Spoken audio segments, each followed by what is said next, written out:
설명하기도 쉽지는 않은데 그게 결국은 의지와 역량의 문제 아닌가 싶습니다. 네. 다른 부처들도 마찬가지고. 자, 그러면은 우리 혹시 국민참관단 의견 있으면 말씀을 좀 해보시죠.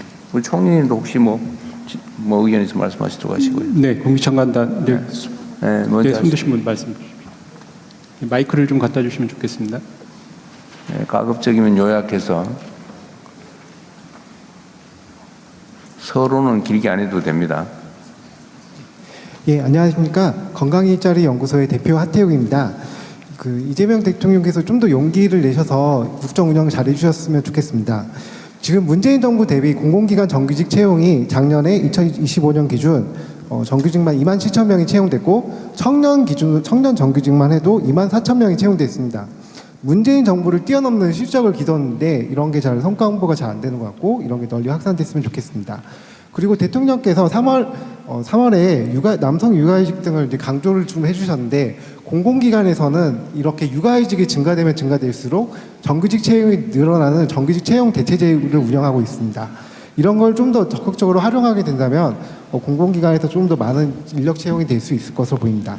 추가로 이제 이재명 정부 출범돼서 그 공공기관이 좀 더 유연하게 이제 효율적으로 많이 운영되고 있는데 그 사례도 좀 공유드리겠습니다.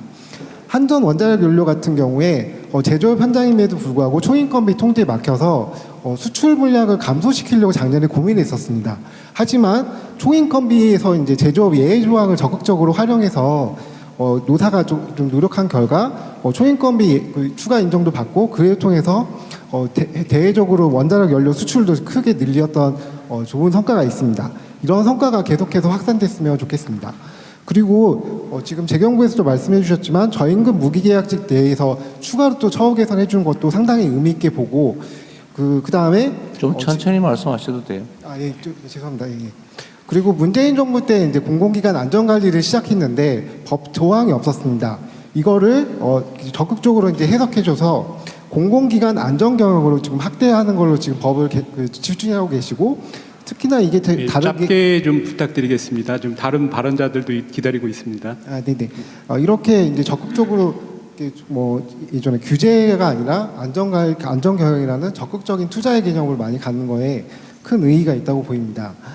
그리고 대통령께서 4월달에 국무회의에서 공공사회 서비스를 늘리면서 이제 양질의 일자리를 늘렸으면 좋겠다고 이렇게 하셨는데 예를 들어서 근로복지공단 같은 경우 산재보험이나 이런 거를 인력이 증원되면서 산재 처리 일수가 줄어들고 그 다음에 건강보험공단 같은 경우도 이제 인력 증원 죄송하지만 추가적인 부분은 좀 서면으로 해주시고 네네. 앞에 좀 질문을 너무 많이 해주셨습니다. 앞에 해주신 질문은 재경부 쪽에서 좀 답변을 해주시면 좋을 것 같습니다. 맞아. 요약해서 하세요. 요약해서 너무 많은 항목들을 이제 말씀을 하시니까 네네. 뭐 칭찬도 들어있고 평가도 칭찬이 많은 것 들어있고, 같습니다. 감사하긴 한데 뭐 주로 문제 지적, 개선점이 더 중요하겠죠. 감사하지만 맞아 하세요. 엄청 많이 준비해 오신 모양이네. 그 성과가 잘 공유됐으면 좋겠습니다, 대통령님. 네. 그리고 이제 좀 안타깝게도 작년도 경영평가 때 노사협력을 저해하는 예산 운영 지침으로 인해서 농어촌공사가 초인건비 내에서 자녀수당을 집행한 거를 환수 조치가 된 적이 있습니다. 이런 게 좀 개선됐으면 좋겠습니다. 그리고 고용노동부 근로복지공단이 재경부 지침하고 다르게 올해 무기계약직 인건비를 1.5%더 맞을 수 있어야 되는데 받지 못하는 약간 불합리한 점이 좀 있습니다. 좀 개선을 좀 요청드리고 이런 걸 조금 대통령께서 좀 이렇게 계속 자신 있게 좀 해주셨으면 좋겠습니다. 감사드립니다. 하여튼 뭐 칭찬은 감사드리고 너무 세세한 얘기를 하면 이제 진행이 좀 잘 안 될 것 같은데 총액 인건비 문제는 이게 이제 방만한 경영을 막기 위해서 만든 제도이죠. 나름의 역할을 하고 있는데 이제 아까 무슨 원자력 연료 공단은 아마 총액 인건비 즉 인력 제한을 하다 보니까 필요한 수요에 맞춰서 생산을 못하는 상황인데 다행히 해결됐다 그런 취지 같아요. 실제 그럴 수 있습니다. 이게 행정이라고 하는 게 좀 일률적으로 하지 않으면 그 또 틈새를 이용해가지고 악용하는 경우가 있다 보니까 이제 규제 중심으로 가게 되는데 이게 이제 비효율을 낳기도 하죠. 저 지적도 나름의 일리가 있습니다. 전에 얘기하다 보니 생각이 났는데 무슨 중소기업은행인가 뭐 어디 인건비 지급을 다 못해가지고 맨날 데모하고 싸우던데 그 해결됐나요? 예, 해결했습니다. 그래요? 어쨌든 구체적 타당성이 있게 조금 융통성을 발휘할 필요는 있을 것 같아요. 네, 지적도 꽤 일리가 있습니다. 네, 또 다른 분 총리님 뭐 의견 있으시면 말씀하십시오. 뭐 이제는 좀 총리님께서 좀 중심을 좀 잡으시면 좋겠어요. 저는 좀 약간 여유를 좀 가지고 좀 떨어져 나갈까 생각 중입니다. 지금. 아, 네, 2주 만에 이게 숙제가 그러게. 맞습니다. 저는 이제 재정경제부 사실 작년 1년 동안은 중동전쟁 대응하면서 정말 알게 된 것이 정부가 적극적으로 하면 거둘 수 있는 성과가 너무 많구나라는 거였고 그게 가장 중요한 부분이 물가 관리였습니다. 물가 관리에 이렇게 많은 도구들이 있고 정부가 적극적으로 할 수 있고 하는 것들이 있는데 안 해왔던 부분들이 있어서 여기에 대해서 정말 열심히 해야 되겠다는 생각이 들고요.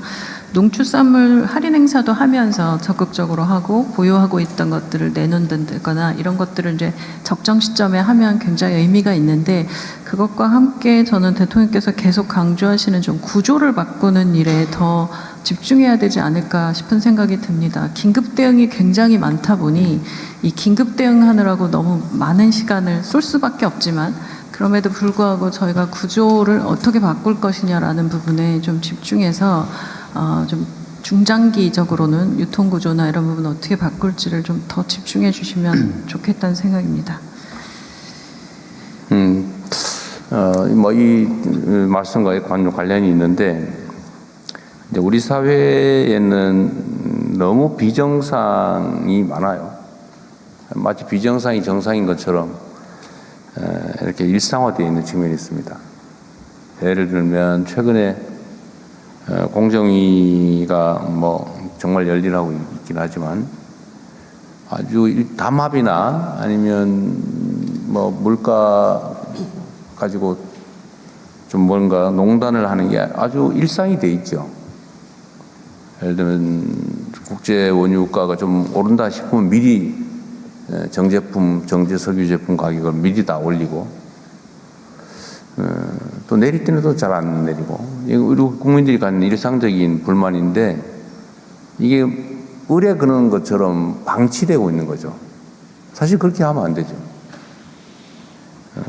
몇몇의 이익을 위해서 국민 또는 국민경제가 피해를 입거나 이렇게 되는 상황이 그냥 뭐 당연한 것처럼 어쩔 수 없는 것처럼 방치되어 왔지만 지금은 아니지 않습니까? 시정되고 있죠. 이 비정상을 정상화하는 과정은 좀 각고의 노력이 필요한데 일단 정상화된 다음에 그걸 유지하는 건 그렇게 어려운 일은 아니에요. 그래서 제가 뭐 다른 부처들도 관계가 있는 거긴 하지만 필요한 일을 하기 위해서 일시적으로 인력을 증원해서 필요한 일을 하는 거는 과감하게 해야 된다. 그렇다고 해서 그거를 이번 기회에 정원을 늘려놓자 뭐 이렇게 또 가면 안 되겠죠. 그래서 한시적으로 필요한 일은 한다. 예를 들어 국세청 곧 얘기하겠지만 지금 국세 체납된 또 체납 관리하는 거, 그다음에 뭐 세외 수입, 국가 세외 수입 관리하는 거, 이것도 백수십조가 지금 밀려 있는 거 아닙니까? 그럼 당연히 밀려 있는 걸로 안 내면 할 수 없는 걸로 이렇게 생각하는데 그 세금 낸 사람 얼마나 억울하겠어요. 근데 그건 인력을 동원해 가지고 독촉을 하면 잊어버린 사람은 내고 또 여력이 있는데 안 내고 있던 사람은 또 어차피 이제는 태도를 보건데 집행당하겠구나. 괜히 체납에 늘어가서 집행 비용까지 물어내는 상황이 발생하겠다 싶으면 미리 내거든요. 그건 많이 늘었죠. 네. 징수 납부액이 많이 늘어나게 돼 있는데 어쨌든 이 비정상을 정상화하는 게 아직도 많이 남아있는 과제이긴 합니다. 근데 그럴 때 좀 과감하게 하자는 거죠. 옛날 규정에 얽매여가지고 그 형식에 얽매여서 실질을 포기하는 일이 없으면 좋겠다. 또 그렇다고 해서 그걸 또 악용해서는 안 되니까 그 악용의 여지를 최소화해서 필요한 일은 하자. 그리고 요즘은 뭐 더군다나 고용 상황도 안 좋은데 이런 생산적인 공공 일자리는 많이 만들수록 좋죠. 뭐 정리되고 나면 그때는 또 인력은 줄여나가면 되니까요. 어쨌든 할 일이 많은데 많이 성과를 냈지만 앞으로도 해야 될 일이 좀 많긴 한 것 같습니다. 네, 더 성과를 내도록 네. 하겠습니다. 그 원화 국제화 뭐 이것도 관련이 있어 보이는데 MSCI 선진국 지수 편입 문제는 이번에는 안 됐잖아요. 네네.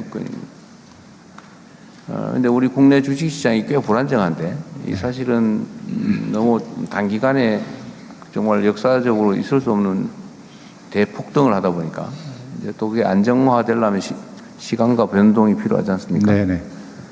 근데 이게 MSCI 지수 편입 같은 게 이제 수요가 좀 국제적으로 이제 안정화되는 데 도움이 되잖아요. 네네, 그렇습니다. 일단 그렇게 된다고 보는 게 일반적인데 이거는 왜 잘 안 되고 있을까요? 예, 대통령 잘 안 되는 게 아니고요. 저희들 속도가 있습니다. 우리 자본시장이 안정화도 해야 되고 원화가 또 한꺼번에 이렇게 속도가 빠르게 갔을 때 외환시장의 리스크도 있기 때문에 저희들은 저희 속도대로 좀 가면서 MSCI도 빠른 시일 내에 가입할 수 있는 이런 식 그 실리를 네. 취하다 보니까 좀 그런 측면이 있어요. 아, 그건 속도 조절이 필요하다 그 말씀인가요? 네네. 근데 여기에 지금 현재 가장 큰 걸림돌은 뭐예요? 가장 큰 걸림돌은 몇 가지가 있습니다. 그 원화를 가장 큰 몇 가지 중에서 제일 큰 거. 제일 큰 게 원화를 24시간 자기들이 하루 원화, 스펀대로 여기에 계좌도 거래. 만들고 여기를 완전히 해달라고 하는데 이렇게 했을 때 우리 외환시장이 또 한꺼번에 준비가 안 된 상태에서 한꺼번에 노출됐을 때 또 오히려 역작용이 있을 수 있다고 하기 때문에 저희들은 내년 초까지는 좀 많은 제도 개선을 할 것 같습니다. 그래서 내년에 좀 적극적으로 하는 걸로 그게 그런 근본적인 우려라면 시간이 지난다고 해결이 되나요? 저희들 스케줄로는 내년 초 되면은 상당한 대비책들을 만들어낼 수 있다. 대비책을 만들고 시스템도 만들 수 있습니다. 어쨌든 자본시장 정상화, 선진화 이거는 매우 중요한 국가 정책이죠. 네. 이게 우리 사회의 자산 배분에서 우리는 부동산 비중이 너무 커서 여전히 너무 크지 않습니까? 네. 매우 원시적이죠, 사실은. 네. 선진국 중에 이런 나라가 없잖아요. 다 부동산에 매달리는. 그러니까 이게 가용 자원이 부동산에 묶이게 되니까 네. 사실은 이제 경제 성장 발전이나 뭐 예를 들면 자원 배분에서 매우 불합리한 결과가 발생하지 않아요. 네. 그래서 그 교정을 하는 거, 네. 생산적 금융으로 전환, 뭐 이런 건 되게 중요한 과제인데 그 중에 한 요소인 것 같아요. 네, 네, 그렇습니다.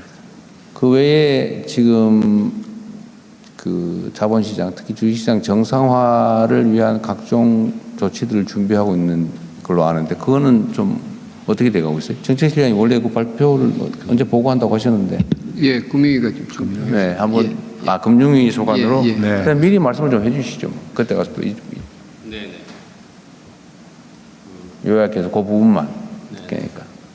여기서 기본적으로 자본시장은 저희들이 신뢰가 제일 중요하기 때문에 그런 측면에서 주가 조작 근절 뭐 이런 부분은 계속 해나가고 신고포 상금도 해서 이 부분 같은 경우는 좀 많이 돼가는 부분이 있고요. 그다음에 이제 주주가치 보호 이 부분이 굉장히 중요한데 상법 개정하고 자사주 뭐 이런 것까지 했는데 중복 상장 원칙 금지 예외 허용 그 지금 개정안을 발표해서 의견 수렴이고 한 7월 중에 이제 바로 본격적으로 시행을 합니다. 그래서 그런 부분이 있고 또 부실한 기업들 같은 경우 그 상장 폐지 이런 걸 굉장히 강화했기 때문에 그런 부분도 이제 7월부터 바로 본격적으로 지금 시행이 됐습니다.